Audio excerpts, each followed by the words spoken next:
Lưới rách nguội lạy vào nhà, cần thay lưới gấp thì sao? Hãy gọi ngay cho Xmax.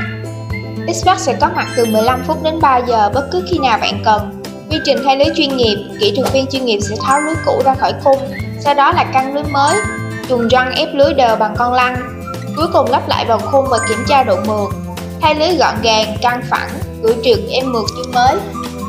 Không chỉ thay lưới, chúng tôi còn kiểm tra khung, ray, độ kín, đảm bảo cửa vận hành hoàn hảo.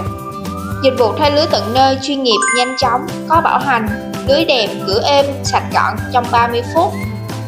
Liên hệ Xmax ngay. Xmax, cửa lưới gia đình Việt.